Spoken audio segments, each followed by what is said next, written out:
শ্যামৰাই কলিয়া ওহে বিনন্দিয়া গৈৰাং চৰাই কোনবনে চাৰিলা ধেনু হে হৰি কদম তলে কানাই মুৰুলি বজাই কদম তলে কানাই মুৰুলি বজাই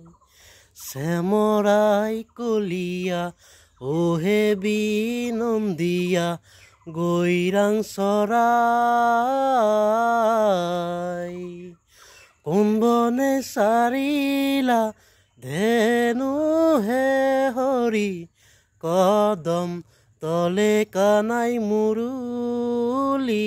বজাই কদম তলে কানাই মুৰুলি বজাই।